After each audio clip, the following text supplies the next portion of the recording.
Mama, I want more toy. Hello everyone, my name is TFP Freckles, and today I'll be reviewing my favorite purchased figures of 2024. Now, not all of these are figures released in 2024. That will be a different video. These are the figures that I have bought this year that I just love. I love these figures and I want to share that appreciation with you. Some of these are really old, other ones less so. But my first pick for favorite purchased figure has got to be the reissue of Siege Jetfire from the War for Cybertron trilogy. I mean, is there really any surprise why? This is a great figure. He has a fun gimmick. I mean, switching the Autobot logo to a Decepticon logo and being able to add all these extra bits to make him look like the original Skyfire toy. I mean, that is pretty cool. He has a very simple transformation as well. I do enjoy that. I like how simple it is. It fits this character very well. And overall, I think it's a fair price. I mean, this is a great sized figure. It towers over everyone else. And I think $90 is pretty fair. I think that's a pretty good price. Now, I won't transform him for these reviews. This is just a quick, top 10 list. And while it doesn't make sense to not at least show the alt mode for a Transformer, I will make a separate review of him later down the line, and hopefully I'll be able to link it in the top corner when it is done, in case anyone else is watching this video well after 2024, you know? A bit optimistic, but on to number 9. So we put Jetfire here. On to number 9, we have Gamer Edition Ratchet. Now, I love the look of this Ratchet. I always liked the look of the War for Cybertron games. I think they are very good games. I like the recent Gamer Edition figures that have come out, and this is by far my favorite. The way that his weapon here is able to look like it has come from his arm, like it has sprouted from his forearm to create the healing weapon that he has there. My least favorite part about it is the axe. I don't think I like the axe all that much, because what you have to do is separate it and then shove this peg into his hand there, but it is a very tight fit. I don't like how uncomfortably tight it is. Pause. But, I mean, the weapon storage is just awesome. I mean, his fist is just right there. I mean, the Optimus doesn't even do it that well. The Bumblebee and Cliffjumper don't even try. Same with the Starscream and Megatron. It's only this, the Optimus, Sideswipe, and the Barricade. Those are the only figures so far. Oh, and the Decepticon Trooper, he does that too, but that's only because he's the mold meat of Barricade. Other than those, this blends in the best. This looks pretty good. And the off-white that he's covered in, I mean, it's such a good white. I really do appreciate it. And, I mean, this is such a good figure. Is that really such a big question? I love it. You'll love it. Get the figure. I highly recommend it. Now, next up is a little blast from the past. It is Titans Return Blur. Now, some people like the different version of Blur that has the more cartoon accurate color scheme. I don't. I like this shade of blue. I think it's a very appealing blue, raspberry blue, and I think it works very well for him. I like it a lot. He has a great weapon that I have put in storage because I have too many weapons now. 140 plus figures. Gonna be a couple weapons that have to be put away, sadly, and his is one of them, but it works very well. His transformation is very smooth. I like it a lot. I don't like the 86 version and what they do to this specific mold. I don't think they did it very well. It overcomplicates a few parts, and it adds and subtracts, maybe if they just slimmed it down a bit, or hell, I would have taken this if they redid the feet or whatever, but had to add other stuff. I mean, it's a real shame, but I like this figure. I think it's a good, well, I don't know how much it is on the aftermarket. I got it for a good price, and I hope you do too. It is very fun, very good figure. Now, for number 7, this may ruffle some feathers, but here is Ultra Magnus. Now, you may be thinking, what? Number 7, what could be better than this? I'm saying, well, a couple of things. For instance, like, do I even need to say anything? Not to mention, sadly, again with the shoulders, but if you try moving his arm back, automatically does this. And that's a shame, because everything else about him holds up really well. I mean, yeah, the transformation in regards to the knees, having to force it down is a little uncomfortable, but he really is a great figure. It is such a unique and awesome transformation. And it really surprises you. Like, for instance, if I'll just, like, these red tabs here, like, those scared me initially when I first saw it. Oh god, he's all loose, you know, he'll be incapable of transformation. But it has not snapped off. I've had this figure for a number of months now, and it hasn't broken, it hasn't wavered, it hasn't worried me beyond just being difficult to untab.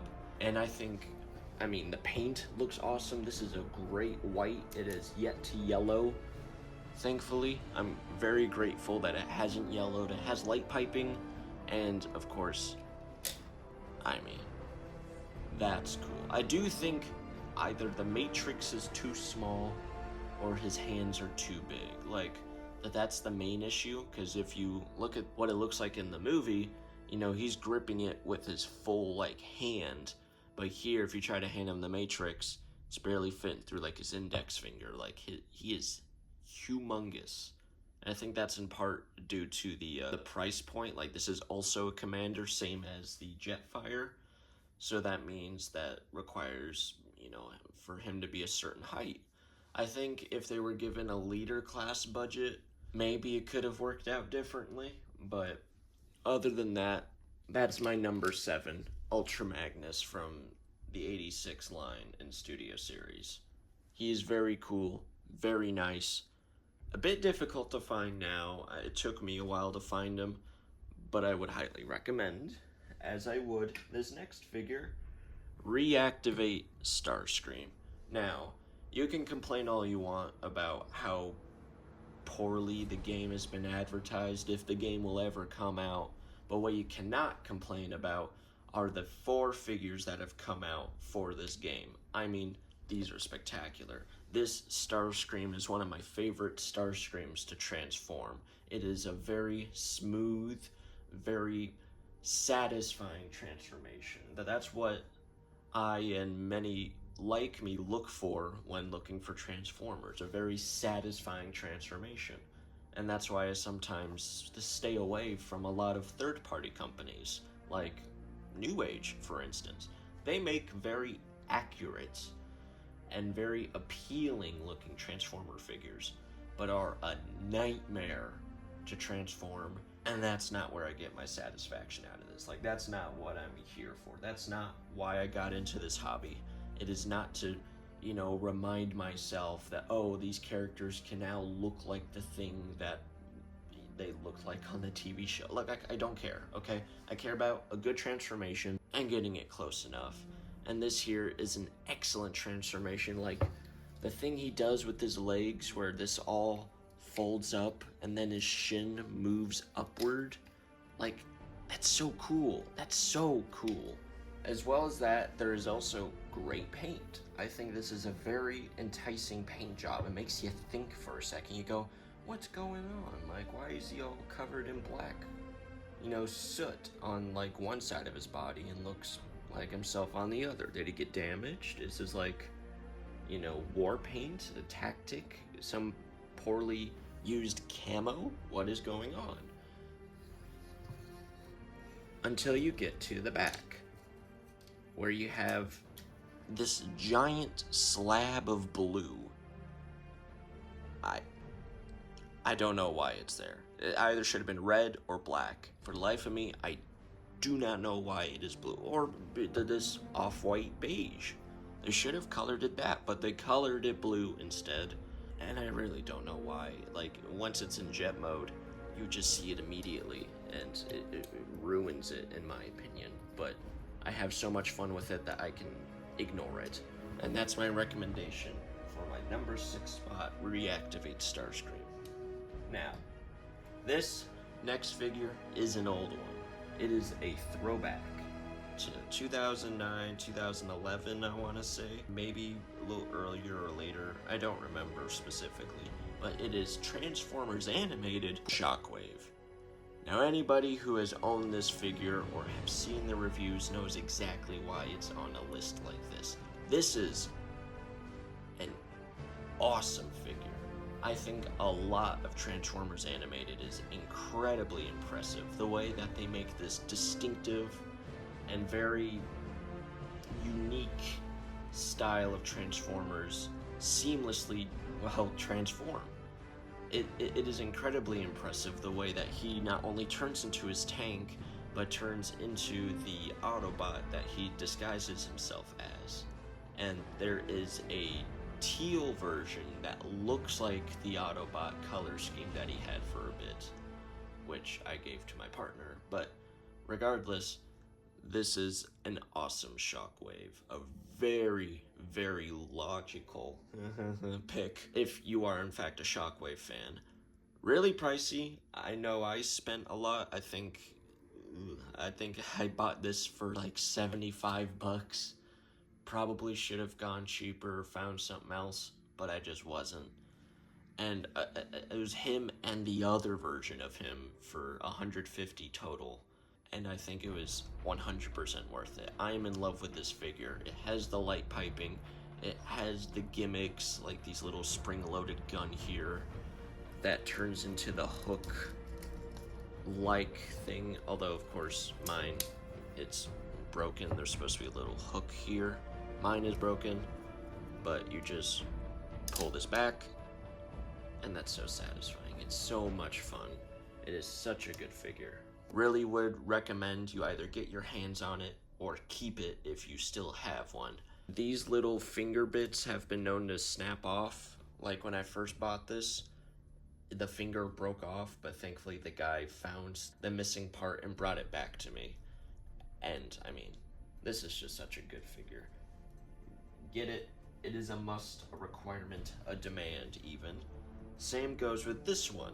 This next figure is the man, the myth, the legend that everyone that is a Transformers fan has been crying and cheering and screaming to the heavens about. You know his name. I was thankful to get him when he first released. Studio Series 86 Optimus Prime. Now, once again, a lot of you are scratching your heads trying to figure out, hey, why is 86 Optimus Prime at the number 4 slot if he is so well regarded? Well, little small details here and there, but mostly it is just I have other favorites, but also it's, you know, you buy an $80, $90 figure, you would hope, oh, it holds up after a while, right? You know, you'd hope the transformation is incredibly satisfying and it doesn't break after a while. Well, if the camera will pick it up here, a lot of scratch marks here, sadly. I don't know if it's for me or the plastic itself, but after a while it starts getting a bit damaged here and a few other places that I would show, but I don't want to extend the runtime. Plus, I'm beginning to notice the difference in the plastic color, like the sheen on here, the shoulders, and a bit of the arm is very different from the plastic that is, you know, off to the sides for, well, out of sight, out of mind sort of stuff, you know. I'm sure it will age poorly if left out in light or just given to time. It will just look a little bit different than when it first came out of the box.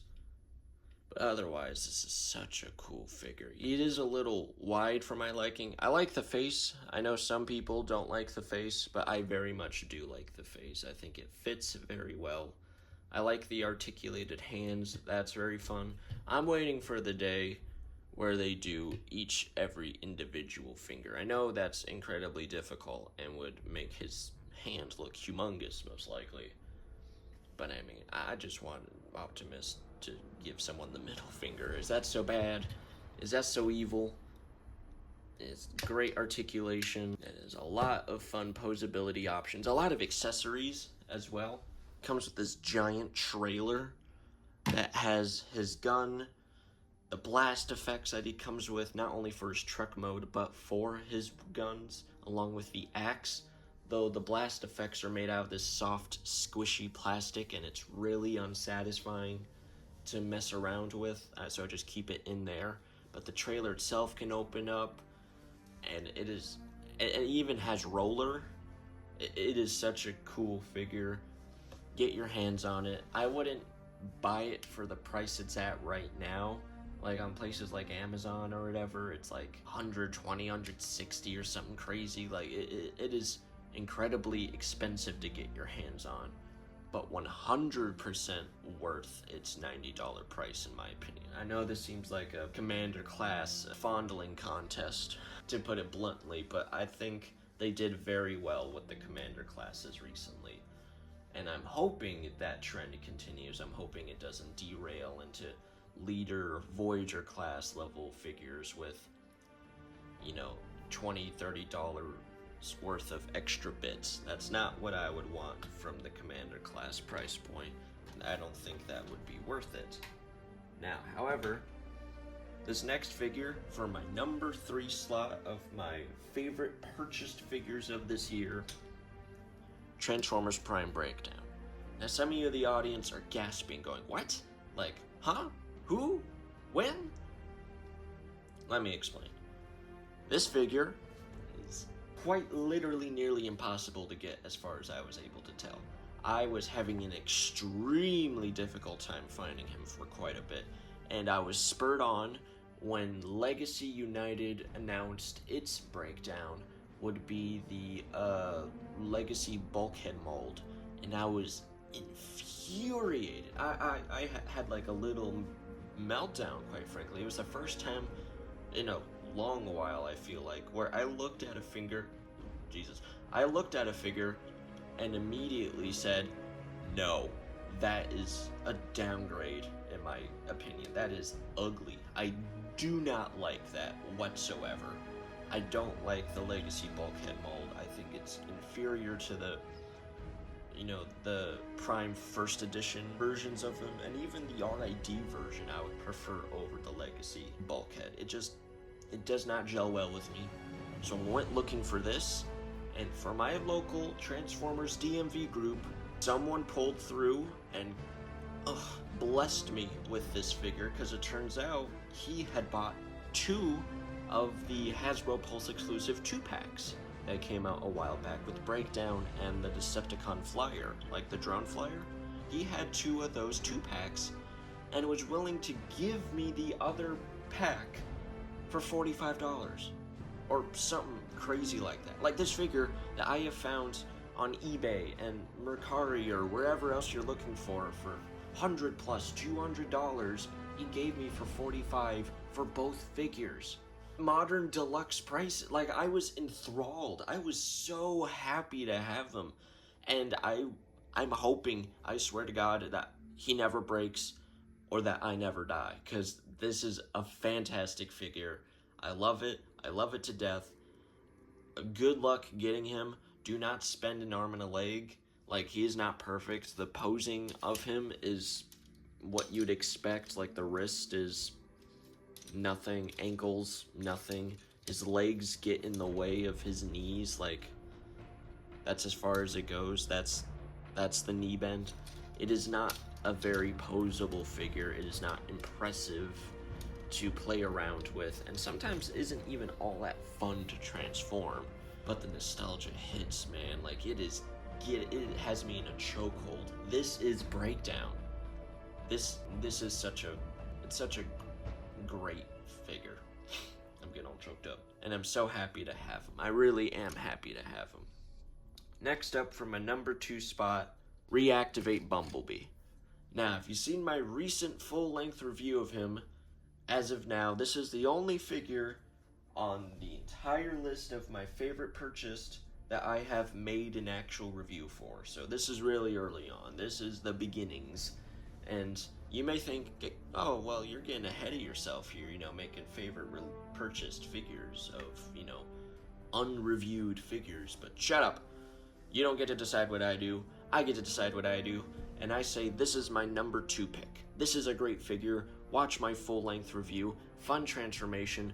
Fun little guns here. These are very satisfying. They remind me of Halo pistols. He looks very cool.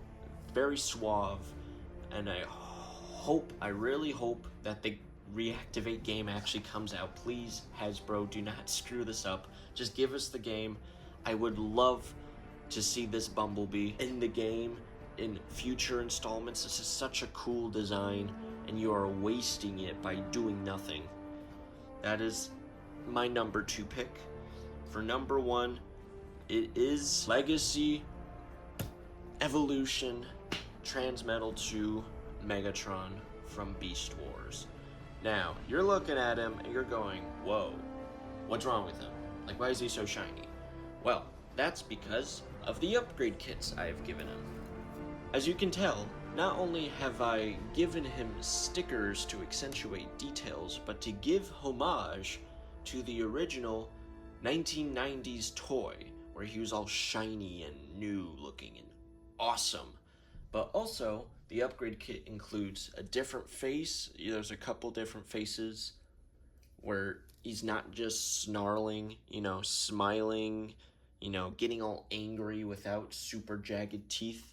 Now, on the original figure, without the upgrade kit, you couldn't twist his wrist like this, nor could you open up his finger to properly point at people. It was just in a sort of crooked position. Now you can point and close it up. I wish you could open his hands. Kind of wish DNA did something with that. But the stickers and the tail extension, plus this little chest bit to fold in so he doesn't look like he has a butt flap.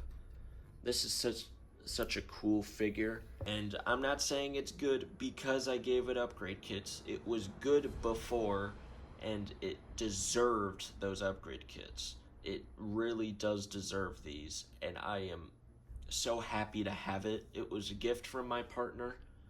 Just a quick here you go, you deserve it, you're the best, boyfriend ever. And I go, oh, shucks, you shouldn't have. Well, what's funny, though, is I used to have this, and I tried adding said upgrade kits, but the original copy that I had just wasn't taking it. I tried unscrewing, and I think I ended up ruining it, or something to that effect. It just wasn't working. So I sold it. I was waiting around to get a new one, and thankfully I was given a new one, and I am so happy to have it at my number 1 spot for favorite purchased figures of 2024. That is my list. Thank you very much for watching. I hope to see you next time. Have a great day.